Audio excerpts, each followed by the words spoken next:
Now what I want to do is to ask some questions, and I certainly feel free if anyone from the public wants to ask a question. We would like that very much to happen. My first question is to you, Aaron. I was thinking about your GD experience or any other relevant experience. What can you say about the process, your concerns when getting to a large company like GD? Especially you are backed by venture funds which are specifically very worried about the IP.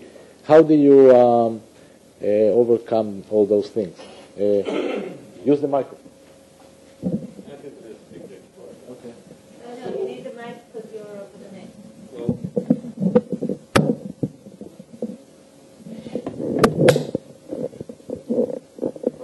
Okay, so the question was regarding the partnership that we had with GD. First of all, we don't have any exchange of IP, so we are keeping the IP in this partnership. Now the question is how to do it. It's always a question of how to negotiate it right. You know, you have to present the value to the company that you are engaging with, and to keep the IP to yourself, because this is the only way that you can protect your assets, especially when you're talking about VCs, VC-backed companies. Now, the relationship with GD started much before we had a program of the Army that was calling for systems that we developed. It was a little bit premature to engage with them at that time. Now, why? Because GD is a big organization, you know, it's bigger than the other two organizations that are residing here, and it's very complex to teach an elephant to dance. So we tried it. Some of it was successful, and it was based mainly on personal relations. You know, I had very good personal relations with the counterparts in GD, and they were doing a kind of noises that they are active.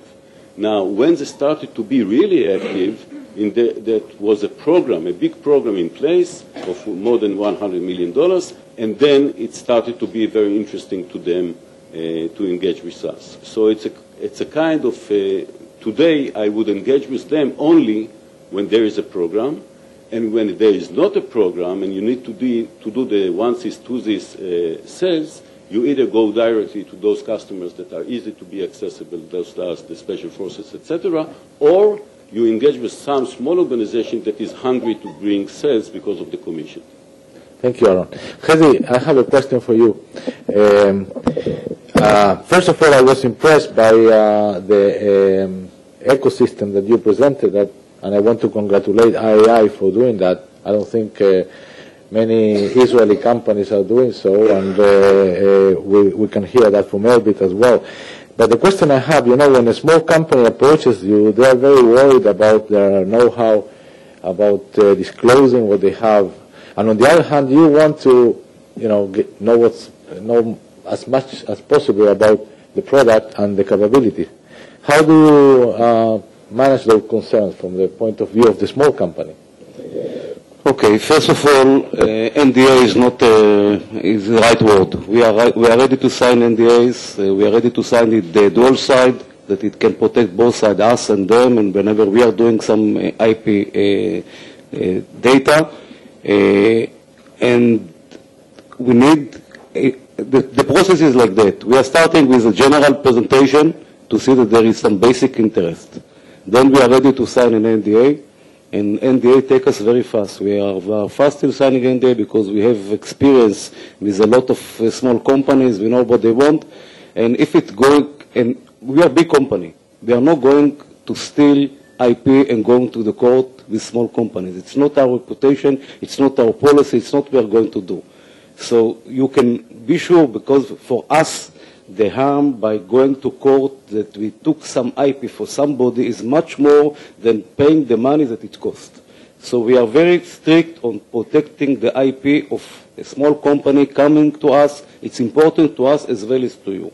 And I and other people from IA organization, Professor Leabam, and other people, we are searching several small companies, and we don't have any single case that we took IP for somebody. If we have similar ideas in II, we'll say it immediately. We are concentrating on the technology and we are not concentrate at the beginning on the business plan. People that try to force us to say what if and what is the business model, try to do it, they are not there. We are starting with technology that we are interested in, and if we are interested, there is some process, and there is some good example that things happen, and we are there. Thank you. Avi, can you tell us a little bit about Elbit's approach to the same issue of working with small companies? I think that in that sense, I just can agree with Chezi. Elbit's intention is to have technology. Not everything we can do by ourselves, and if we hear about something nice, it's not that we are going to do it by ourselves. Having a partnership or having technology or projects or anything with others, it's very common practice in Elbit. And if in the future, like Chezi explained in his presentation, it become part of the company, it can become part of the company. But there is I think that nobody can find a case that there was a dispute about an IP with Elbit. Mm-hmm. Thank you. Have any questions? Yes, please. Yes, can you stand up and... My name is Shalom. What happens in case that you don't have an actual IP and you want to make kind of integration? And I know that Elbit is great in anything, and you have great capabilities and engineers. So how can you handle this partnership? From the IP point of view, that's what you're saying? The IP, my concern is that a company like that will tell me, well, I don't think you don't have a specific IP or specific technology, it's just integration. So, okay. Okay. If the idea is not appropriate to us, we will tell you it's from the beginning. We are open to hear ideas.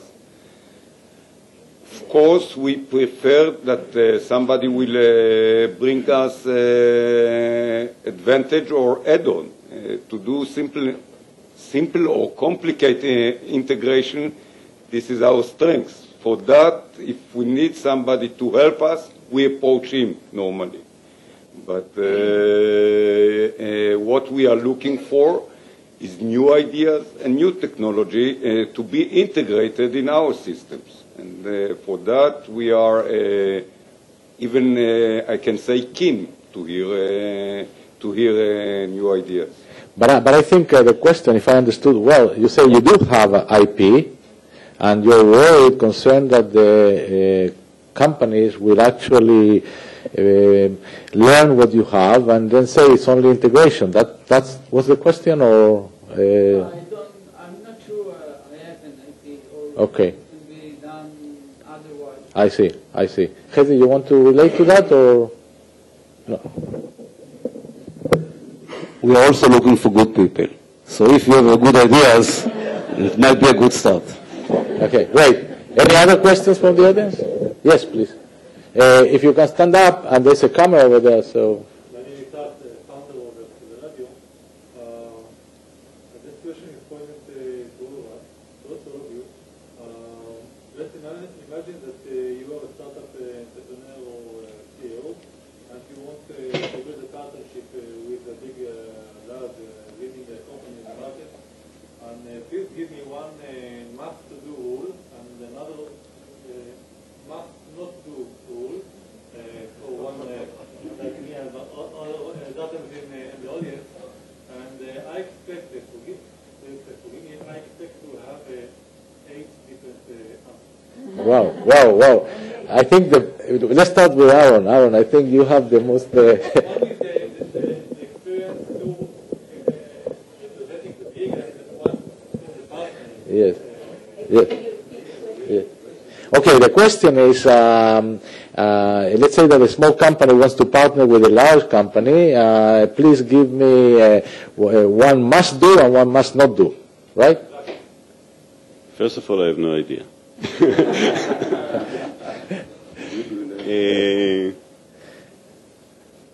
you have to engage with you have to engage with the right partner, because the right partner depends on the field that he is active, on the interest that he has in your product, etc., etc. So most of the partnership fail because there is no mutual interest in both sides to succeed in that product. Now, the not do is do not sell yourself to the partner for peanuts. Okay, great. Yes, help me. I think the first thing, you must have a product that somebody wants and really want. And the second thing is to have patience. I know that you must have a product that, for example, our company will look at it as added value to the company.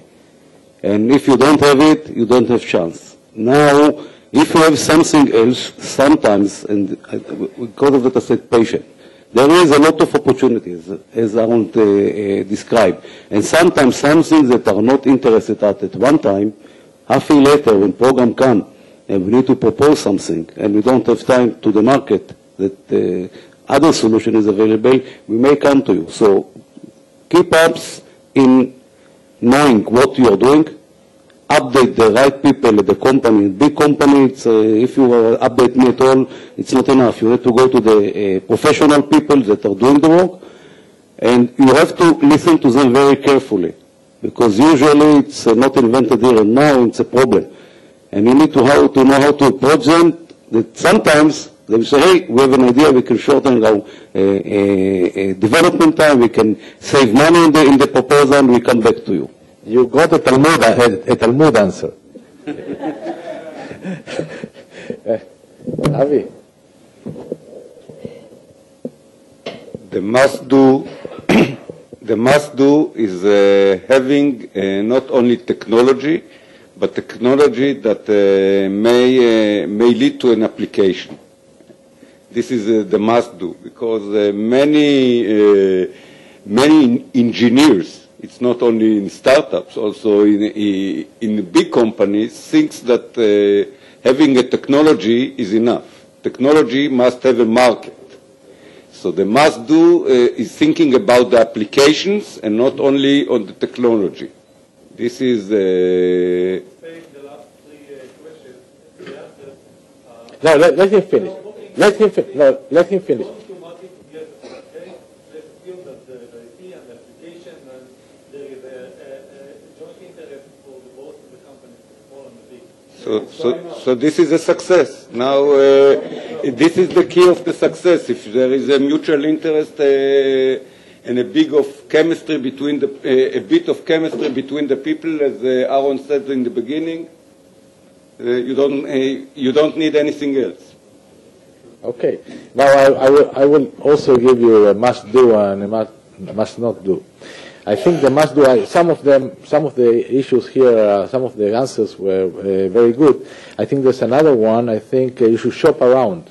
One mistake people do is you get a good proposal, or you approach one very good partner, and you start the process without shopping around. Look in a very broad way, also geographically, okay? Because one mistake sometimes we do, we say the U.S. is the best market. I work with the U.S., I can say that. But maybe for your product, you better do it in some other place, Singapore. So shop around. That's must do. Must not do, don't rely on only one champion in your partnership. Okay? One of the big problems we've had is that sometimes there's a great guy, a great champion, and suddenly he moves from one position to the other, and you find yourself alone. Now there's a dilemma here, because you cannot go around your champion. You have to do it with him. It's managing your partnership and not relying on one champion. Okay. Yes? Okay, last question. I have two people here. How do I decide? Two questions. One question there and here. Okay? Two questions. Yes. My name is Peter Starkman. I'm the CEO of Info. I'm also in relations with one of the questions I'm dealing with is exclusivity. Some of them ask for exclusivity. I think the question is clear. Your question, we will answer both of them together. Exclusivity is one. I'm around from SDS. The question is from Chezi and Aviv. In partnership, what we are looking for? Is it a synergy with the solution, or is it a synergy with your customer base? Okay.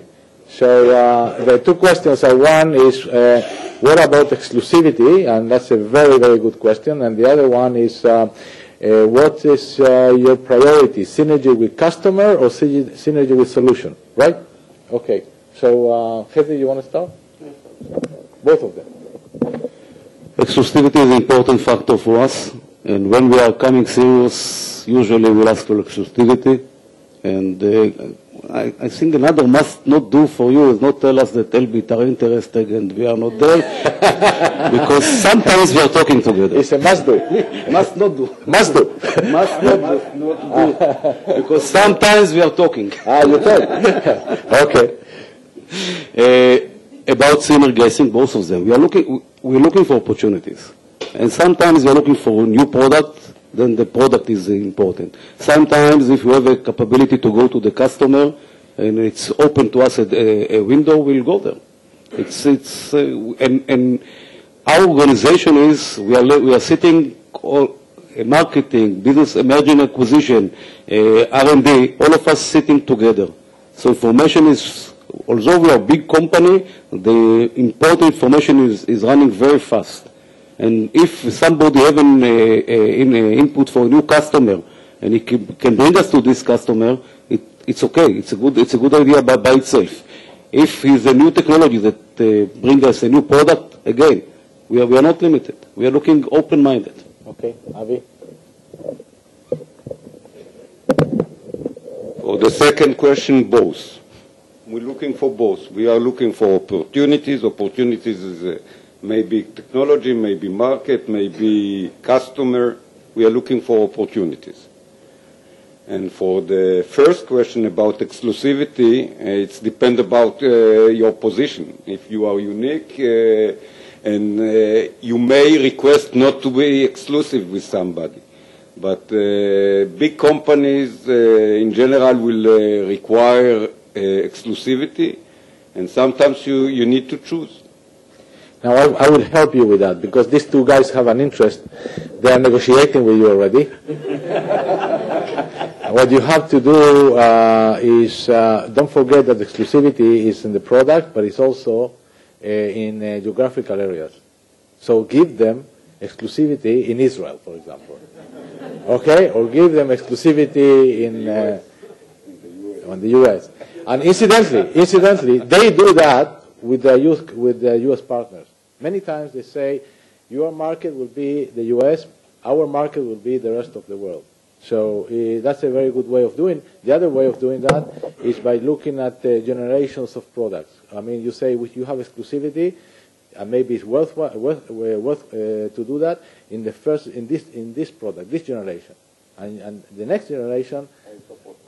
So there are many ways of doing given exclusivity without, not saying no.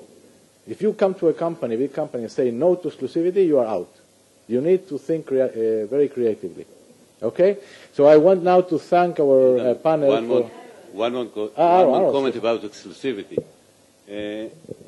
What I found about exclusivity is that if you are coming with reasonable arguments, like, for example, a big company like those companies that are sitting here are not interested in small projects. However, you are interested in those small projects. So you can exclude, it's called set aside, you can exclude those small projects such that you can approach directly the customers for those small projects and do your business alone.